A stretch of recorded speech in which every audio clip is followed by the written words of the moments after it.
Sinisisi umano ni Governor Mangudadatu sa nagaganap na kaguluhan sa Maguindanao ang mga spoilers sa nilulutong usaping pangkapayapaan sa Mindanao.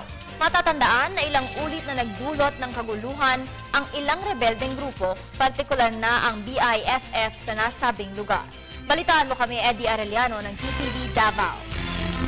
Sinisisi ni Gobernador Ismael Tuto Mangudadatu ang mga spoilers sa usapang pangkapayapaan sa pagitan ng pamahalaan at MILF sa kaguluhan sa kanyang lalawigan sa Maguindanao. Kasama sa kanyang tinuturo ay ang BIFF na responsable sa putukan sa Talayan na naging sanhi ng kamatayan ng 8 BIFF members at pagkasugat ng 4 katao. Ito mga spoilers kasi, itong mga lawless, na gusto nilang i-hamper ang pag-uusap ng gobyerno at ng MILF. Dapat hindi naman nila ginagawa yun eh.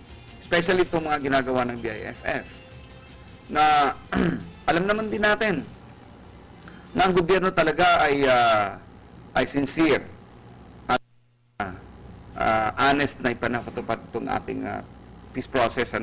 So with the MILF also. Sana po isip-isipin nila na pagka nagkaroon ng peace dito sa Maguindanao or the whole Mindanao, ay mabe-benefit kami lahat.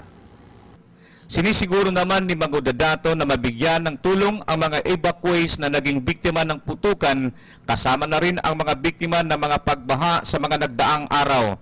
Pinasalamatan naman ng gobernador ang Pangulong Noy dahil sa mga tulong nito sa kanyang lalawigan at sinseridad nito na makamit ang kapayapaan sa Mindanao. Ayon sa kanya na kung siya ang tatanungin, bigyan niya ng excellent rating ang Pangulo dahil siya lang ang nag-iisang Pangulo na tumuntong sa Camp Darapanan ng MILF at Maguindanao sa ngalan ng kapayapaan. Sa ngayon, nung marinig ko yung sona niya, napakaganda nung sona niya. Nasa 8. Kasi meron pa nalalabing 3 taon or 2 taon.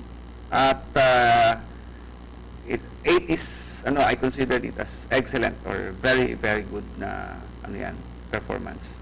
Para sa Telebisyon ng Bayan,